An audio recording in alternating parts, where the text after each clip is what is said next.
In Parshat Chayei Sorah, in book number 15, Tet Vav of the Kuti Sichos, Sichot of the Rebbe, of Lubavitcher Rebbe, Melech HaMashiach, and we'll see why exactly. Just from here we can see it. And this whole idea of the Mashiach. Mashiach is going to be a person that will do something besides bringing all the Jews back to their senses, their Jewish senses, that all the Jews will start learning the Torah and doing the commandments according to the Torah, according to the Talmud. But in addition to that, the Mashiach is going to do something that no one has ever done before, and that is to bring all of the non-Jews in the world to worship only the Creator. For a very simple reason, the Creator is creating them. All the other religions in the world, without any exception, teach that a person is separate and the Creator is separate, and you have to have something in the middle.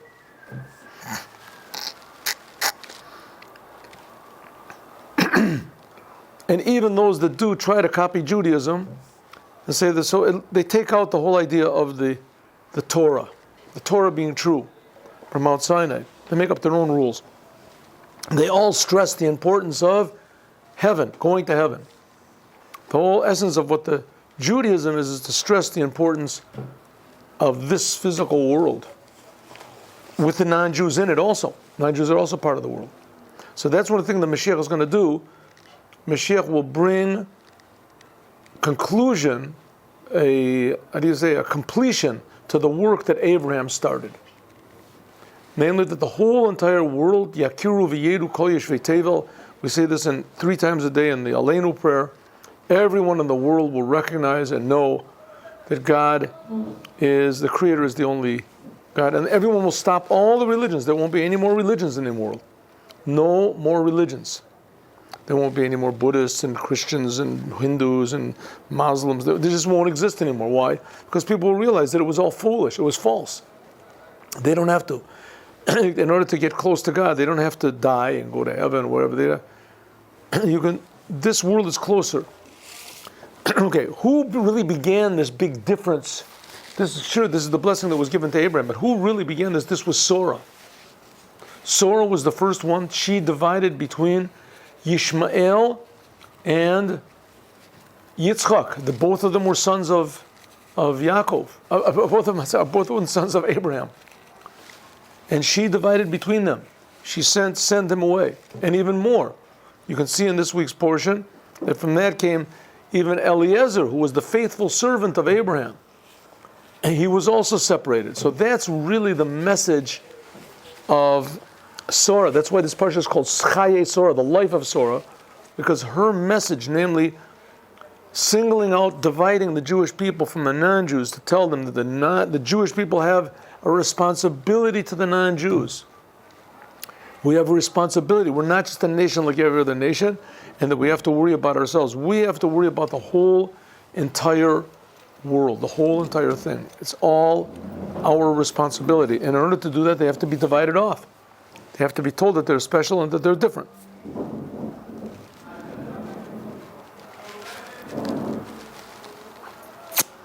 Okay, Zion, page 161. Hezber amok yoter le'inyan zehu.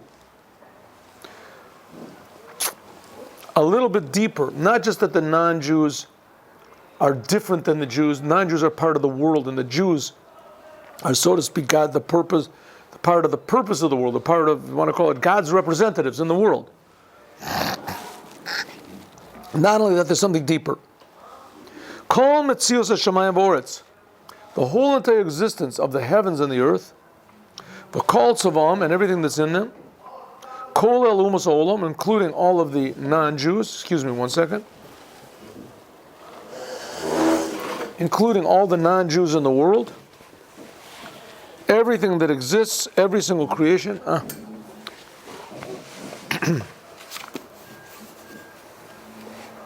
He b'shvil Yisrael is for the Jewish people. What does it mean it's for the Jewish people?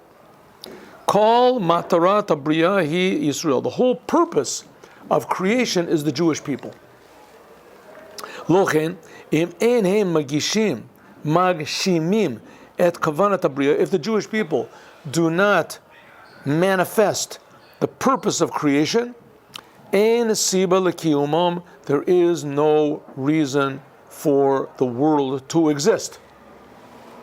Lefi zen nitan lahasbir, so therefore we cannot explain. B'derech efshar et mashmutan shel sheva mitzvot Noach. Now we can understand what exactly are the 7 Noahide commandments. Mitzvot elu einan elo b'fnei atzmam.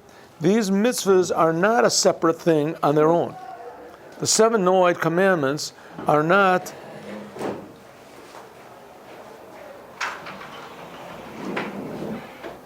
a separate issue, something separate from the Torah and from the Jewish people. No. Elogam heim bishvil Yisrael. But they're also for the sake of the Jews and for the sake of the Torah. Kadei, in order, she Yisrael yochlu lekayem Torah b'mitzvot, in order that the Jews should be able to learn Torah and do the commandments. Ulahashrod bo'olam, and to make there be in the world, bring into the world Or Eloki, the godly light which is above the world. Therefore, tzorech olam liyot l'shevet, the world has to be settled, it has to be orderly. Roy has to be proper, fitting, umuchan, and prepared, ready for this revelation of godliness which is above the world. This is what the 7 Noahide commandments do. The purpose of the 7 Noahide commandments is to improve and to perfect the world. To perfect the world so that the world will be a fitting vessel for the blessings that the Jewish people bring into the world. In other words, how does it work? It works. The world exists for the Jewish people, and the Jewish people exist for the world. The Jewish people, the purpose of the Jewish people is to bring godliness, to bring blessing into the physical world. The non-Jews can't do this. But what the non-Jews can do is they can prepare the world for this blessing. That's what the nature of the Jews. The nature of the Jews is there's some people who are good artists, there's some people who are good mathematicians, some people are excellent lawyers, and some people are excellent doctors. The Jewish people are excellent blessers. They bring blessing into the world, but the world has to be a vessel for this blessing. If you give a blessing to a person that doesn't want it, then he can't accept it. Take a poor person sitting on the streets, right, and give him $1 million. What will it do? You don't know what to do with it. As soon as everybody hears about it, all of a sudden they'll steal the money.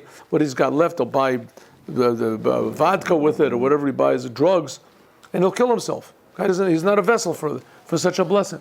Doesn't know what to do. That's one of the big problems. Just a side thing. Those people who are against it, against the idea of socialism and communism, that people receive even for nothing. A person that doesn't do anything, he still receives. A person that receives means he's not a vessel for this whatever the profit that he receives for no reason. The world, a person has to be a proper vessel. The job of the non-Jews is to make the world into a perfect vessel to receive the blessing of God. And the blessing of God can only be drawn into the world by the Jews. Why? Because they have Torah and the commandments. They have the Torah and the commandments. If so, we can see what a terrible crime it is that Christianity tried to do and negate the commandments. Say there's no more commandments. All you have to do is just believe in some person. To negate the Jewish people. There's no more Jewish people anymore. You can intermarry. Right? I mean, in one way, it's the biggest knife, if you want to call it, into the stomach of all mankind that there can possibly be. You know, to say that there's no more commandments anymore, there's no more Jewish people, it means that you're eliminating the blessing that all the Jewish people are supposed to bring into the world. Right? There's other movements also, not just that. There's other movements that they made it as their banner to do away with the commandments. There's a commandment, the oral Torah. the commandments, right? That's Reform Judaism, Conservative Judaism, Zionism, all these things. The big fault with them is that they're trying to do away with the commandments. You see, you can be a Jew without the commandments. Well, it's true. I mean, you can be a Jew without the commandments. It's true, but you're not doing your job. You're not doing the job. Your job you're supposed to do is to bring blessing into the world. The commandments bring blessing into the world. Says the Rebbe, and who is supposed to prepare the world that the world will be ready for these blessings? And who is it that's supposed to make it that the Jews are ready to give these blessings? That's supposed to be the non-Jews. Lefichach, therefore, kasher over b'nei Noach al achas misheva mitzvos. If a non-Jew transgresses one of the 7 Noahide commandments, hu chayev mita. Technically, the punishment is death. Bittul metziut. Why? Because he doesn't really exist anymore. Lelo hevdal al eza mia mitzvos over. Doesn't make any difference which commandment he transgresses. He is obligated. He is punishable by death. Either the punishment can be death by heaven or it can be death by God. Nowadays, also in the times that we're in, we see that there's popes and things that live to 90 years old. Ki kol hasiba lemetziuto enenu kamat Torah b'fnei atzmo. We're not saying that these people are bad. It's not that these religions, these other religions, they're bad. Maybe in the original, the missionaries and things like that. But most of these people, they don't even know what they're doing. They have no idea what they're doing. And the Jews have less idea what they're doing. They have absolutely no idea, right, what's happening. It says, nevertheless, the fact is, if a non-Jew transgresses one of his 7 Noahide commandments, what are the 7 Noahide commandments? There's ramifications also, but don't kill, don't steal, don't commit sexual crimes, having relations with your mother, homosexuality, bestiality. These things are forbidden for a non-Jew. We're talking about a non-Jew as well. For a Jew, certainly. Blasphemy, not to speak anything, to say anything against God. It also could go again, like if a person says, 3 people throw the word God around very, very commonly. It's a forbidden thing to do. It could be that it's even forbidden if a person, let's say, stubs his toe and says, "Oh God." You're not supposed to use the name of God for no reason. I don't know if that's punishable by death, but nevertheless, it's not a good thing to do. A Jew for sure has to watch it. Don't kill, don't steal, sexual crimes, don't blaspheme, don't worship anything else except for the Creator. Really, that should be the first one. Don't worship anything except for the Creator. It's forbidden to worship anything, power, spirit, man, human, inhuman, angel, anything except for the Creator. You can only worship the Creator. And 2 more. Don't eat a limb or meat that was taken from an animal before it died. And the last one of the 7 is you have to make courts of justice to enforce the previous 6. Those are the 7 Noahide commandments. Those are the negative ones. There's also positive ones. They're not, and there's different opinions what they are. There's a Gemara in Chulin. It's listed also in the end of Encyclopedia Talmudit. There's 30 of them. I think we talked about this before, right? Included in them is prayer, honoring your parents, right? Loving God, giving charity. So there's more. Okay. When a non-Jew transgresses any of these 7 negative commandments, so that really the punishment is by death, whether by man or by heaven. I've never heard of this really being enforced, but nevertheless, God is definitely very displeased. Ki kol siba mitziyotam, because the existence of the non-Jews, einenu kamatra b'fnei atzmo, it is not a goal in itself. The fact that he exists is not sufficient. Ela b'shvil Yisrael, but for the sake of the Jews. And that's one of the reasons why you have all these very, very strange philosophies by the non-Jews, trying to figure out what the purpose of life is, and most of them come with the conclusion that there simply is no purpose. You just have to accept it, that there's no real purpose in life. You're just sort of here, you can try to figure it out if you want to. Get through life with the least amount of pain. Therefore, when a non-Jew does not fulfill his purpose, namely to enable the Jews to do their job and bring blessing into the world, he loses his whole purpose of existence in the world. B'keven she'al kach mitboses mitzius. So since his whole existence depends on facilitating the ability of the Jews to do their job, tzorich haya davar zeh lios nikar kavar legabi Yehudi Rishon. This should already be a sign of this, at least by Abraham. He was the first Jew. V'gam yazeh mugdash b'parshas Chayei. Where is this hinted at? It is hinted at these three things that Abraham, number one, brought the plot of land. Number two, when he went for to marry his son off, he said, Eliezer, you're not going to be part of it, not Ishmael. Right? None of the Jews are different. And the third thing, we're going to see what it is in the other wives that Abraham took, it says. Ches. Befarsha Rishona. Okay, now we're going to see how we can see from our portion in the Torah, for the first time in the Torah, is stressed very clearly the difference between the Jews and the non-Jews, and this is the inheritance that Abraham passed on. But Parsha Rishona, in the first section of our Torah portion, Medaber is talking about Avram ger v'toshev im tirtzu hari ger im lav. You remember we asked this question before? Abraham went to buy this plot of land from Ephron Achiti, and he wanted to bury his wife over there. Wanted to bury his wife. And he said to Ephron Achiti, listen, I am a citizen and I am an immigrant. The other way, I'm an immigrant and I am a citizen of this land. So the question, ger v'toshav anochi. I'm an immigrant here. I'm just newly arrived. Right, this is before Trump made the wall. I came through, and here I am. I'm here. I'm an immigrant. I have no rights to be here. That's Rashi says. If you want to sell me the land, then I'm an immigrant. But if you don't want to sell me the land, then you should know I'm a citizen. This land belongs to me. I was here long before you. Okay, and the Rebbe asks questions on that. Doesn't make any sense. If he was just an immigrant, then he's not a citizen. If he's a citizen, not an immigrant. And the fact of the matter is that he wasn't a citizen. He just arrived there. He arrived at this place after Ephron Achiti. Ephron Achiti already lived there. The land belonged to him. And Abraham is coming and saying, if you don't want to sell it to me, you should know I have first rights. I'm a citizen here. I was here before you. But he wasn't there before him. What was he saying? Now we're going to explain it. In the portion it says, Eretz Yisrael, the whole land of Israel, Nivro was created by means of God, B'kavanah, with the intention, L'Masra Yisrael, to give it to the Jews. Ratzono akodem, B'ratzono nidin lahem. Like it says, that God, first of all, gave the land of Israel to them. He gave the land of Israel to the non-Jews. It says, Akanani az ba'oretz, Yeshev ba'oretz. La'uma told him to the non-Jews.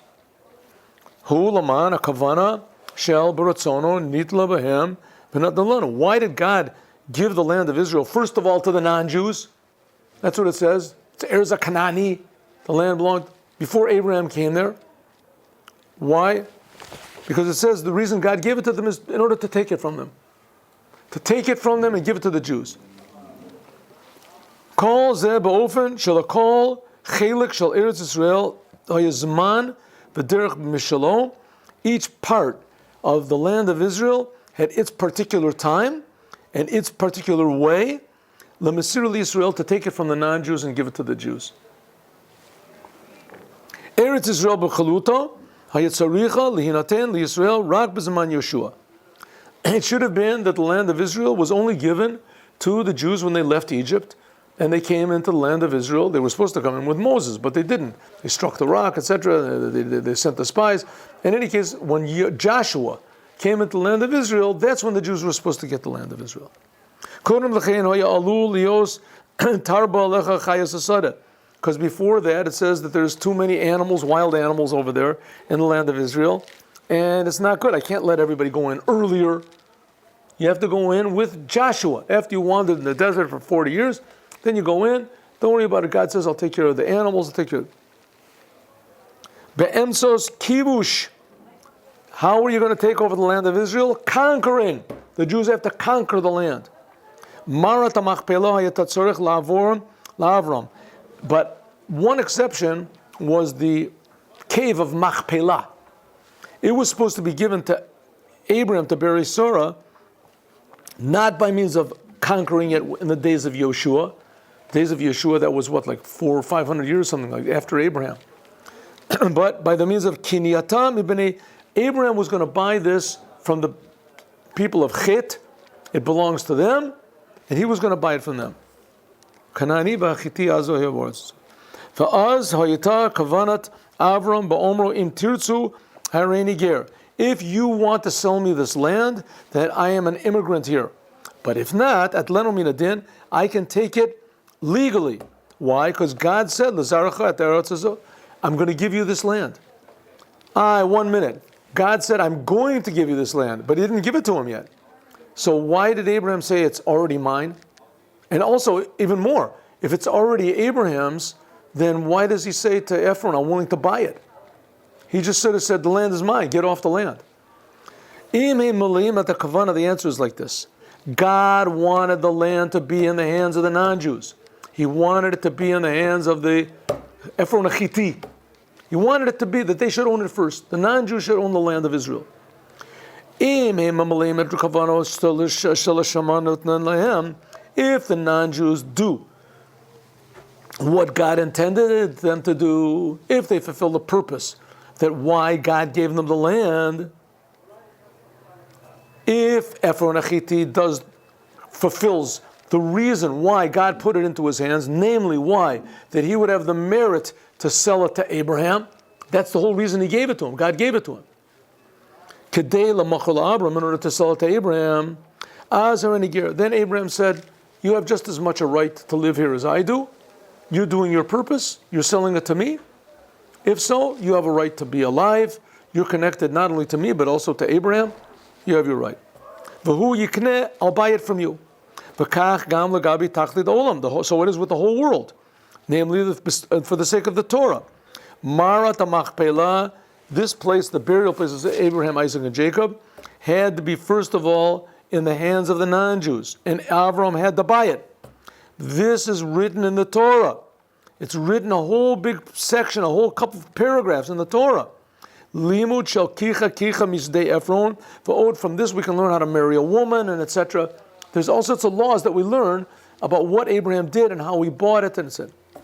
But Abraham said, but you should know, if you don't want to sell this land to me, et leno min adin, I'll take it legally.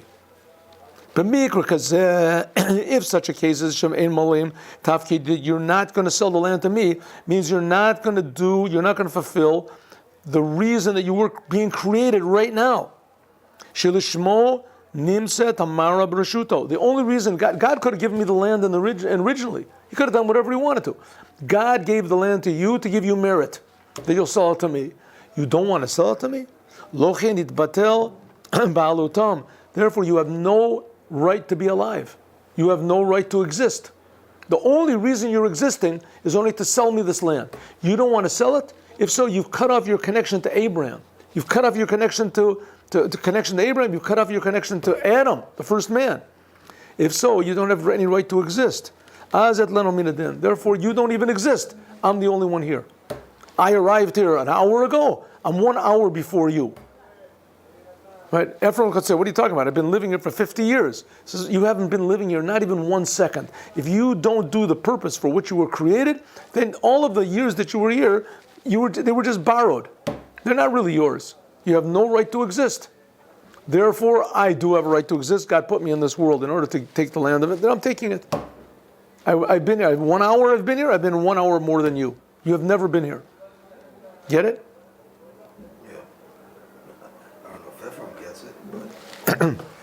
He got it. He sold it to him. All this is connected to Chayei, the life of Sora.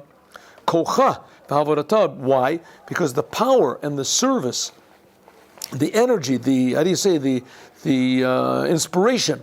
Kadei Mitzayin, a pasuk like it says, "V'yakam Avram me'al penei meso," that Abraham stood up from the face of the dead, his wife, and he said, "Bnei ches lemor." In other words, he stood up from mourning his wife. His wife was the one who gave him the power to tell B'nai Chet, my friend, I just realized something. If you want to sell me the land, 100%, I'll pay you top dollar. But if you don't want to sell me the land, then you don't even exist. You don't even exist. You've cut off your connection with reality. Where did he get this power from? From Sora. Sora was the one who gave him the power. Sora was the same one that said, throw away Yishmael, take him out of the house. He's not, we Jews are different. We Jews are different. This also is expressed in the last, in the marriage of Yitzchak and Rivka. The existence of the non-Jews, that the non-Jews exist for the Jewish people. But again, the non-Jews exist for the Jewish people, and the Jewish people exist only for God. They don't exist for themselves. As soon as the Jews start to get selfish, they also lose the whole point. They also lose the whole point. But a Jew is always a Jew. A Jew can always return back to his true goal, his true essence. A Jew that does a sin, he doesn't lose his right to existence. Because a Jew does a sin, he can always return. That's the whole Torah is made of this. Right? Even Adam, he ate from the tree. He says he repented, he recanted. It didn't fix up the world, it didn't fix up the sin, but at least it fixed it up for him, to a certain degree. So a Jew, if he sins, he can repent. Nowadays, it could be that everybody can repent. Nowadays, it's a different story. Since the temple was destroyed, it could be totally different. But nevertheless, a person has to listen. Now there's no death penalties anymore. It used to be in the time of the Holy Temple, until like the last 200 years something of the Holy Temple. There used to be a Sanhedrin, and they used to have death penalties. But then they stopped death penalties. But it was really a favor to the people, death penalties. And we don't understand that now. But it was really doing a person a favor. People really felt that their lives in the world was a big gift by God, and that if they messed it up, so they were going against God. People felt it. People were, in a way, like a person doesn't like to go to the dentist, but in the end, he goes, right? That fixes him up. That's the way it used to be in the time of the temple. We don't comprehend that now, and therefore there is no death penalty anymore in Judaism, isn't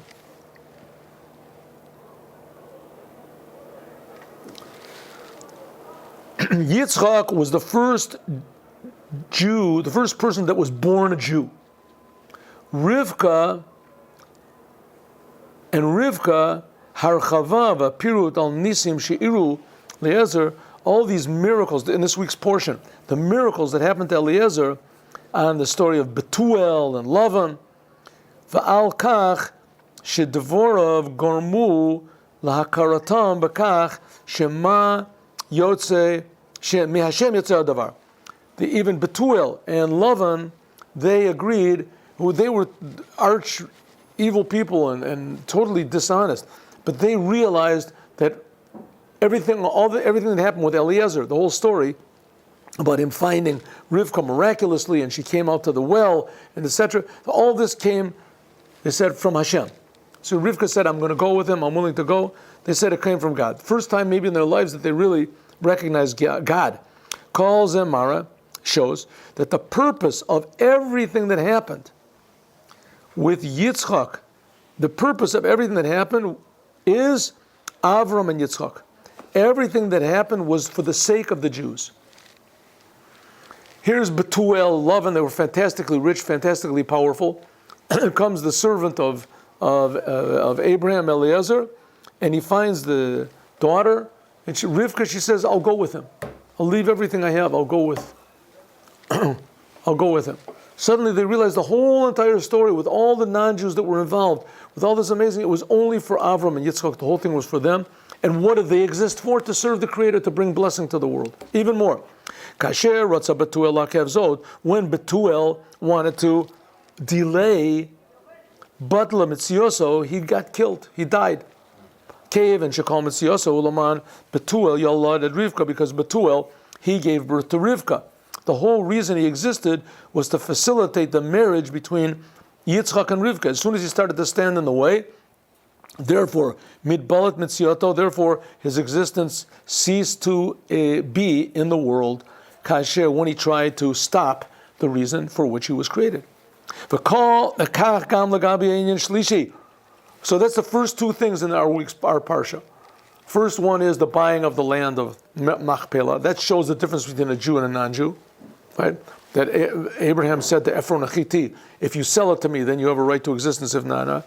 The marriage between Yitzchak and Rivka, the whole thing was tremendous miracles, and it shows that it was only for the sake of the Jewish people. And the third thing. What's the third thing in this week's portion? HaTorah einenu madgisha kan rak sheyishmael hu ben Amma, banisha shifchat Sorah. The Torah only tells us that Yishmael was the son of the servant of Sorah. Eliyotimikach shemetziuta talui shehu ben Amma. His whole existence is only not that he's the son of Abraham, but that he's the son of Sorah's maidservant, Ben Amma. He says, Garash et Ben Amma. She says, Sorah said to Abraham, evict the son of this maidservant. She didn't say evict your son. It was Abraham's son, right? But Hagar was his mother, so he said, kick him out. He has no connection to Abraham. It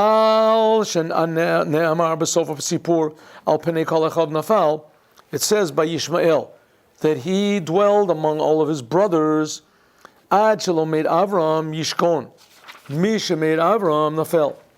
It says that while Abraham was alive, Yishmael succeeded and he dwelled. As soon as Abraham died, then he fell. He became a sinner, became a murderer.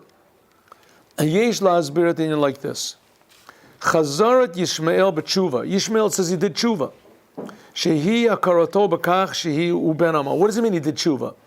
That he recognized this place. He recognized that he was not a Jew. And that all he was just the son of a maidservant. Ka'amur la'el. Nigra ma al yadei tefilat Avram. This was, and why did he do tshuva? Why did Yishmael suddenly realize, hey, I'm not a Jew, I better take my place. I am second of importance. I'm below Yitzchak. Because Abraham earlier prayed for him and said, Lu Yishmael yechyeh lefanecha. It should only be that Yishmael should live in front of you. What does it mean? Yechyeh biyiratcha. That he should live. What does it mean, live in front of you? He should have a fear of you. You should have fear of God. What do we say? Yishmael repented, right? We said. But the Torah only tells us that he repented after Abraham died. That was one of the questions the Rebbe asked, right? So it says Yishmael repented. What does it mean repented? He realized where his place is. That he's not in competition with Yitzchak anymore. He's not trying to be the Jew. He's not trying to take the Jew's portion. He is going to accept his portion in the world, that he is only the son of the maidservant of Sorah. This is what it means, Ad shalom meit Avram yishkon, misha meit Avram nafal. It says that until before Abraham died, Yishmael dwelled, and after that he fell. What does it mean? Kol od Chai Avram, as all the time that Abraham was alive, B'it nahaguto Yishmael, Kol od nechaz Yishmael b'tfilat Avram, as long as Yishmael was nurturing from this prayer of Abraham, Lu Yishmael Yechanecha, it should only be that Yishmael, he should be the chosen one. Chash mitzioto emitit hu ben Amma. Yishmael felt that I am only the son of a maidservant. Azai hu b'matzav shel yishkon. Then he could dwell in peace. Yesh makom l'ptziyoso. He realized Abraham is still alive. I realize I'm not connected to Abraham. I am just the son of a maidservant. Then he had a place, justification for his existence. But as soon as Abraham died, then he fell. His whole existence was negated. Therefore, it tells us, the Torah tells us that after Abraham died, Yishmael did tshuva. He didn't do tshuva after Abraham died. He did it way before. It says when Abraham died, then Yishmael fell down So the only good thing we can say about him is that when Avram was alive, then he repented. When Abraham was alive, then he repented. But after Abraham died, he didn't have any more merits anymore. He returned back to his old ways, and therefore he didn't have really any existence anymore. Okay, what's the point that we're trying to bring here? Sarah was the one who really divided the Jews off from everybody else. And this can be seen in the 3 episodes that occur in this week's portion.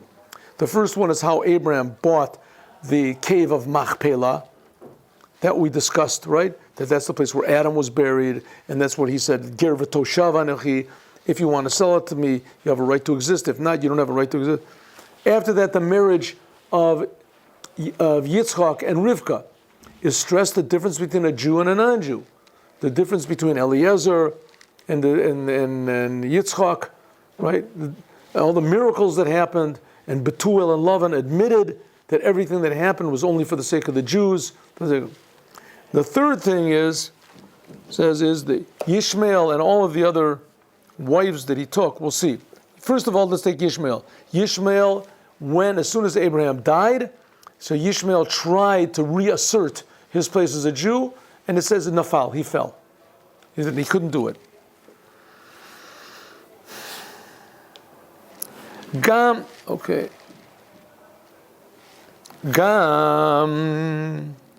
Kiyum Goyim B'Shvil Yisrael. This fact that the non-Jews exist for the sake of the Jews, this is all attached to the life of Sarah. We'll just do this one more paragraph.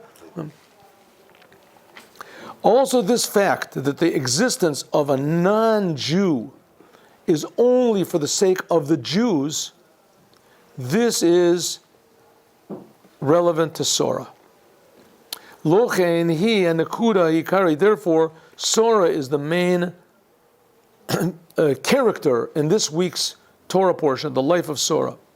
It says in the Torah that the name Abraham is because he was the father of all nations. In other words, mitzad hashpato ba'olam. Because Abraham had to have an effect. He was the father. He is responsible to the whole world. Therefore, he has a connection to Hamon Goyim. Therefore, Abraham has some sort of a connection with the non-Jews as well. Therefore, Therefore,